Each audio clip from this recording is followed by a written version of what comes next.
This is the Living Vertizontal Podcast, brought to you by The Church at Riverstone, a fellowship of the Church of the Nazarene in Madera, California. We are a podcast that discusses the intersection of Scripture and our lives. Together, we continue the conversation that was started each preceding Sunday morning in our worship gathering.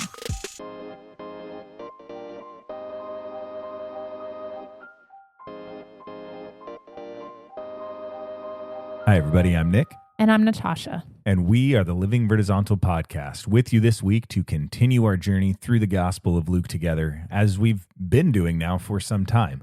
As a quick reminder, last week we moved into Luke chapter 12 together, looking at verses 1 through 12, where we saw Jesus warn against the leaven of the Pharisees. He also spoke on fearing God alone and even encouraged everyone to confess Christ. Like, this was kind of a threefold conversation last week, but very related. From this passage, we discussed the pervasiveness of hypocrisy in our own lives and the lives of those around us, and just how damaging that it can be, and the importance of us removing our masks so that we may live in authentic relationship with Jesus even today. Too often, hypocrisy is rooted in the fear of what others may do to us or think about us. And Jesus' invitation in our passage last week, it was to keep our focus on him and trust that he has our back through it all. This week, we continue in the conversation of Luke chapter 12, and we're going to be looking at the next subset of verses, which is Luke 12, verses 13 through 21. And in this passage, Jesus shares a parable of the rich fool in response to a question from the crowd. Natasha, would you go ahead and read for us Luke chapter 12, verses 13 through 21? Yes, Luke chapter 12, verse 13. Someone in the crowd said to him, "Teacher, tell my brother to divide the inheritance with me." But Jesus replied, "Man, who appointed me judge or executor between you?" And he said to them, "Watch out. Guard yourselves against every form of greed, for one's life does not consist in the abundance of his possessions." Then he told them a parable. The ground of a certain rich man produced an abundance. So he thought to himself, "What shall I do, since I have nowhere to store my crops?" Then he said, "This is what I will do. I will tear down my barns and will build bigger ones, and there I will store up all my grain and my goods. Then I will say to myself, 'You have plenty of good things laid up for many years. Take it easy, eat, drink, and be merry.' But God said to him, 'You fool, this very night your life will be required of you. Then who will own what you have accumulated?' This is how it will be for anyone who stores up treasure for himself, but is not rich toward God." All right. Thank you for reading that for us today, Natasha. Before we get into our conversation, as usual, I think it's always important for us to just hold things in context. And so when we read in verse 13 that someone in the crowd said to him, we just need to remember that 2 weeks ago, Jesus was at dinner with a Pharisee. So at a Pharisee's house, eating dinner, there was scribes and Pharisees that were there. There were his disciples there, and he was having this interaction. He, at the end of that, left that place, kind of moved on from there. We read that, from that point on, the scribes and Pharisees were looking for ways to test him and to trap him. But then as we moved into our passage last week, again, some amount of time has passed. It could have been mere moments, could have been days, something like that. But a scene change occurs, and he's back into the crowds. And we read... Crowds have grown substantially. To the point of them even trampling each other, right? We talked about how last week there was just this recognition of a physical chaos that was taking place, which might have been representative of the spiritual chaos that was being evoked through some of this challenging that Jesus was doing of the religious establishment and their religious practices and the foundations that they had built everything on. So it's still in the midst of that conversation that we enter our conversation for today, where there's crowds, it's kind of chaotic. There's physical chaos, there's spiritual chaos that's taking place. And in the midst of this chaos, we have this man speak up and ask a question, or what I would say actually is issue a command to Jesus.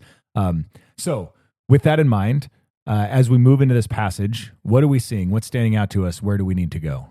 Well, I think first, as we move into today's passage, it's important for us to remember that Jesus doesn't turn from this theme that you pointed out at the beginning of the episode from last week, where he's expecting people to trust God, to rely on God. God has got your back, I think is the way that you framed it. Yes. And that theme continues to remain true through this passage today. And so let's carry that with us in the backs of our minds as we have this conversation, that Jesus is really trying to drive home this point, that we as Christians, as followers of him, as people who are looking to live into his kingdom, need to orient our lives in such a way that we are dependent on him, that we are continuing to trust him for everything that we need, for security, for protection, for finance, for everything. Everything we need in life comes from him, and he is our source of it all.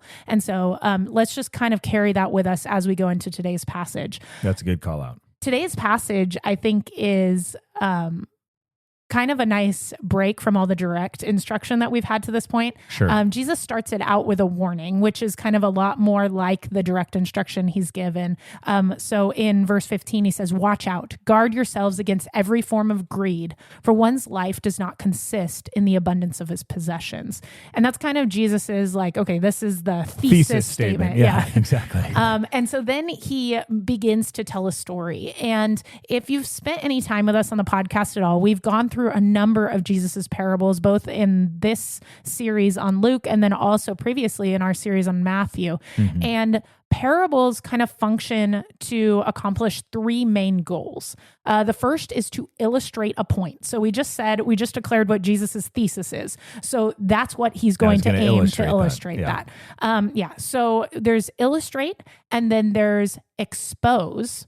And this exposing is where Jesus kind of reveals the heart problem at hand. Yeah. So what is the real issue? Why is this warning being issued? What is the real issue at hand here in the hearts of people who might be struggling with this problem, or this temptation to orient their lives in a way that focuses on the abundance of possessions. Mm-hmm. And then finally, parables function to evoke a change. They don't expose us to leave us in shame or leave us there, good news, but rather to evoke a response that hopefully will reorient our hearts and align those with what God's will is for us, so that we can walk in line with his will and in line with the kingdom. So as we work through this passage, let's also keep that in mind. So we've got our major theme of trust, and we've got our structure of what a parable looks like.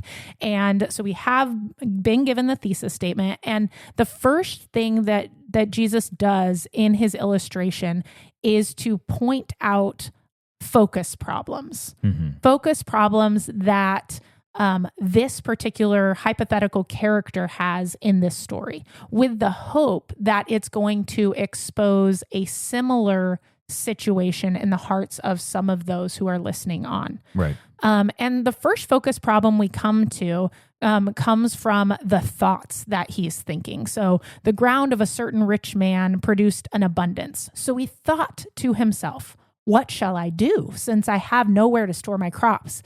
Then he said, this is what I'll do. I will tear down my barns and I will build bigger ones. And there I will store up all my grains and goods. And so in this conversation, or in the story that Jesus is laying out, he's revealing this focus problem where this man is very nearsighted. He's focused on the material. He's focused on the present, and really, from an earthly perspective, this all makes very good sense. This is good. His plan is good, solid business practice. Yep. If you've been to any life planning seminars or retirement planning seminars, this is good practice. Like, it's wisdom, right? This is wisdom. This is standard. This is what ought need to be done. And so then it kind of begs the question of, well, what is the problem then? Right. If wisdom says that we are to do these things in this life, right? We recognize as Christians that this life isn't the end, right? Our physical life is not the end, but rather we're living for an eternal life, right? Something that affects forever, not just the present. And so it starts now and goes into forever. Yeah. Yes. And so what then is the problem, I guess, with this good business practice in its own right? Well, I mean, for me, as I read it, I think the problem comes in because the thing that I read over and over and over again, thought to himself, what shall I do? I will tear down there's just this self-focus in this nearsighted issue that we're having, right? The man is his internal dialogue is just with himself. There is nobody else involved in this conversation. There is no thought given to anybody else, whether it's God or his neighbor. Like, it doesn't matter. This whole internal dialogue is genuinely just with himself and only with respect to himself and only thinking about how it's going to impact himself, not what the long-term implications are for others, not what the implications are for his relationship with God. It's just him. Yeah.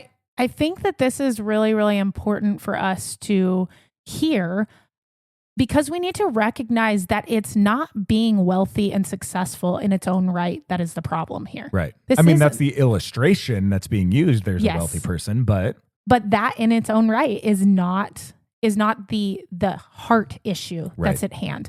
The heart issue at hand is, again, looking to function outside of dependence on God. So I don't need to trust God for anything because I have this, because I will control, because I will decide, because because I have an abundance. Right. And I mean, when we have wealth and we consider ourselves to be members of the kingdom of heaven, we ought to look at that wealth as God's wealth that we have been entrusted as stewards over. That's a good word. And so when we see ourselves as a steward of God's wealth, now all of a sudden, everything that we do, every way that we spend our resources, every way that we save our resources, every way that we plan with our resources is in a direct conversation and consultation with the God who owns everything that we have. Right. And it's a heart orientation. It's a heart posture. And that is what this farmer in this particular illustration is truly lacking, is that orientation that this is all God's. I am actually dependent on God. I have to continue to trust in God. And therefore I will plan with God what it is that he wants me to do with this. Right. Yeah. I mean, he is operating out of, to put a word to it, like in arrogance rather than a humility. The invitation, the expectation that Jesus has been building to this point is you participate in my kingdom through humility. And this is just one more way where Jesus is kind of drawing out and demonstrating what it may look like to operate in either arrogance or in humility within the context of this kingdom that I'm bringing here and now. Yes, absolutely. And, another thing I want to point out is that it is sometimes Jesus will ask us to save. Yeah. Like, I think that can be a very godly thing. For sure. And so I don't want you to hear, like building barns or having savings, like that is not what God wants of us. Having wealth. Like, don't hear just because you're wealthy now somehow you can't be in God's kingdom. It's not a conversation on that. Right. It's the heart posture towards it. We actually have a really cool example as a church. When we first started as a church plant a couple of years ago, we were sponsored by our denomination. And so tithes and offerings started coming in, but a lot of our expenses really had been covered by the denomination very generously from people who had gone before, and actually, oddly, savings that the denomination had with intent to eventually plant a church. And so grateful that we were the recipients of faithfulness of others, someone else's faithfulness to save, to build a barn, a God ordained barn, right? To then be able to conduct the ministry that God was calling us into. But then as we got into it, tithes and offerings started to come in, and we realized that we had more than we really had need for in that moment as a small church plant. And so we prayerfully discussed what do we do with these extra resources? Do we how can we be most faithful with them? And what kind of the consensus became after much prayer and discussion was that maybe God wanted us to set up a similar barn. So we set up a savings account and titled it Futures, with the expectation that God would use this in the future to accomplish something great. And, we had our ideas about it. We thought, ideas. Maybe it'll be a building, or maybe, land, who knows, God is going to do something very cool with this. And we're very excited. And then, but it wasn't on our radar that God would have us use this in a way to bless people, to take care of people's material needs in our community around us. As they arose. We could have had no idea, but yet because of the faithfulness of people who listened to God saying, hey, set up this barn, and then the obedience to do so, and then to hold it with open hands and say, God, this is your storehouse. This is your resource. This is your abundance. Right. What would you have us do with this? God brought, just in the course of the last year or so, God has brought many a need to our attention of things that we can do that we otherwise would not have been able to do at the scale of what God wanted us to accomplish. And so I'm so grateful for people's willingness to listen to the Spirit and to save. But again, it's a heart orientation, right? Because the heart was always, this is God's, and we will trust him when he tells us to use it for what he tells us to use it for. And I think this is such an important component of this for us to understand. Don't be fearful if you're wealthy. Recognize God's blessing in your life and use it for his kingdom as he would have you do. Right. Moment by moment by moment. Yes. Just the story, as you were sharing the story of our church and kind of how things went, it's very reminiscent in a way of how things went for Joseph in Egypt. So not only is this this thing that's being exposed, this heart that's being exposed in this parable consistent with things that we have experienced as a church today, it's internally consistent with itself and what the story of Scripture reveals about this conversation. Because, Joseph with Pharaoh interprets a dream and says, hey, God is telling us that for the next 7 years, we are going to experience an abundance. And rather than resting on the abundance, right? Rather than in the sense of saying like, okay, well, we actually only need to work for a couple years. Take it easy, eat, drink, and be merry. Right. It's not that. It's like for the next 7 years, we're going to work hard and we're going to foster this abundance and we're going to store it appropriately. We're going to make sure it's ready to go, because after 7 years of abundance, there's going to be 7 years of famine. And that abundance that we chose to store is going to carry us through this time. And God is revealing that to us now. So we're hearing it and we're going to respond to it, right? And so, again, just this statement that the abundance isn't what the problem is. The abundance is God's. Joseph identified that abundance was coming from God in preparation for something that was coming, right? And our church identified that this abundance was from God, and we needed to, whatever we were going to do with the abundance needed to be what God was asking us to do with the abundance. This was never a conversation of, oh, I have so much coming in as a pastor. Now, what am I going to do with it? It was, Lord, you are entrusting much to us. What do you want us to do with it? And which was very much what Joseph did as he was put on this stage of like the entire world watching. There's all of this in your hands. What are you going to do with it? And Joseph chose to point to God and say, okay, we need to see what his message is to us and go from there. And Pharaoh tries to praise Joseph, right? Oh, you're so great in being able to do this. And Joseph's like, no, this is God. This is God at work. Again, this heart revelation.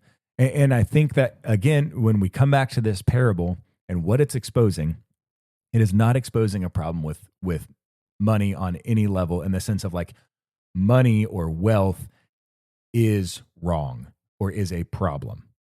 It's what the person's heart is in this moment of having wealth or having abundance or having plenty. And so we need to keep that in mind. Right. And so then Jesus doesn't just leave it there. So then he also kind of points out this other focus problem that this man has that's different, but yet very related. His focus is on the end goal of his enjoyment, his rest, his relaxation, without regard for God's plans in that. Right. And God wants us to Sabbath. He does. He cares very much about our enjoyment, our rest, and our relaxation. But he wants us to be obedient and faithful to the plans that he has laid out for us from the time that we're born, right? So he has intention to lead us moment by moment. And as we listen to that, it has great impact on our world, not just on our own lives, but on the lives of those people who are around us. And so having a misplaced focus here on our own personal enjoyment, or as we talked about before, our own personal security, these things can be very, very damaging to kingdom work, but also very damaging to our heart and where our focus is placed. Because if its focus is on me instead of on God and what God has, we are in trouble. And that's kind of what Jesus brings us to in this parable, what he's really looking to expose. Yeah, I mean, something that came to mind as you were even just talking through that right now is a verse that my sister didn't think of, but brought up a lot as a result of something that happened in her own life, and how she for a long time was living in a way where she's just like, well, I'm going to do this. This is what I want to do. This is how I want to do it. This is when I want to do it. And God brought her to a place where she recognized just how temporary it all is. And so this verse was kind of a big verse in her life. And I feel like this is very applicable to the conversation that we're having. So James 4, starting at verse 13 says, "Come now, you who say, today or tomorrow we will go to such and such a city and spend a year there and engage in business and make a profit. Yet you do not know what your life will be like tomorrow. For you are just a vapor that appears for a little while and then vanishes away. Instead, you ought to say, if the Lord wills, we will live and also do this or that. But as it is, you boast in your arrogance. All such boasting is evil." Here in James, we have this revelation, and it's a different setting, right? And so I think this is why we can say, like, the wealth isn't necessarily the problem, because in James chapter 4, what's being brought up is this plan to go and work, not to just sit and do nothing like our rich fool today. Mm-hmm. His desire is to just sit and do nothing and rest on his greatness. The people here, their desire is, we're going to go here for a year and we're going to work and we're going to do all this thing. Like theirs is a plan of activity. His is a plan of resting, but both of them are plans that miss it. Because both of them operate in arrogance where it's like, I have control and I am going to dictate what everything looks like in my life and when things are going to happen and how they're going to happen. And I don't want to make it sound like Jesus is just a puppet master who is going, like, we have no bearing in our own life. We do have an invitation to make a decision on how we're going to operate on a moment by moment basis, but we don't know what tomorrow holds. And so to operate today in our own understanding without actually knowing that we don't know what tomorrow brings is to have a misplaced focus. Because the one who does know tomorrow, the one who does hold the future, is God. And so when we're walking through today, we have this invitation to continue to depend on him in the moment, that we may be ready for whatever tomorrow brings, rather than thinking and arrogantly thinking that we know what is coming because of what we have experienced. And so we just go our own way.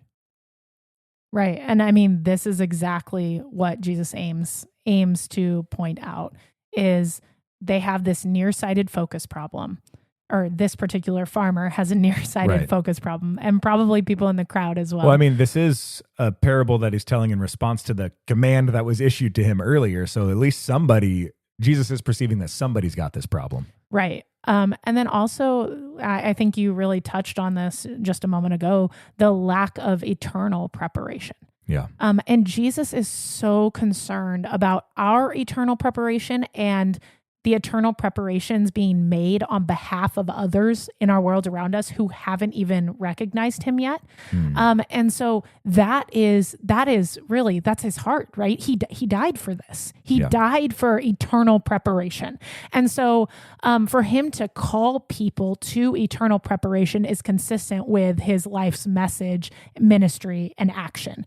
And so we, as his followers, have this really somewhat difficult task of lifting our eyes off the physical, off the present, off of what we can see and touch and experience here, and keep our eyes set on the horizon of eternity.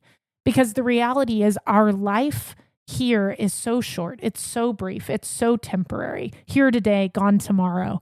But yet eternity it's eternity, right? Yeah. It's forever. And that is our goal, right? Whether we're talking about our wealth, whether we're talking about our possessions and abundance or any of those things, or whether we're talking about our security, whether we're talking about trust, all of these things that Jesus has really been speaking to the crowds at this point kind of come to a head here, where Jesus is saying, hey, I need you to look. Are you focused on eternity, or are you focused on the world? And of course, this kind of should cause us to reflect, and it should evoke some sort of a response. And perhaps a good question that we might want to consider is, what does it look like for me? What does it look like for us to, as Jesus puts it, live richly for God? Mm-hmm. What does that look like for me to do today? What does it look like for me to do an hour from now? What does it look like for me to do 10 years from now? We should be thinking about it all and planning for it all, but we should be planning with God. Yeah, and the thing is, when we say things like he had a nearsighted focus, and the invitation is to, have a broader perspective, recognize the eternity ahead, have this focus to eternity. It's not that Jesus then is saying, well, all you need to be concerned with is getting to heaven. Like, that's also a misplaced focus. Right. Because his invitation is to have this eye to eternity that impacts the heart, which affects what you do in the present. Right. Just like your question was, where it says, what might it look like for us today to live richly toward God? That doesn't necessarily mean 100 years from now, because we don't know what 100 years from now is. That means in this moment. Yeah. And so this invitation to have this focus that is lifted up does not mean that we are lifting out of the world. There is still this active participation that is taking place. So today, to take it back to kind of where Natasha had left off, which is where I think we need to be leaving off as a podcast as a whole in this conversation, is taking us to that question that Jesus brings the crowd to, where it's evoking this response. What might it look like for us today? What might it look like today for us to live richly toward God?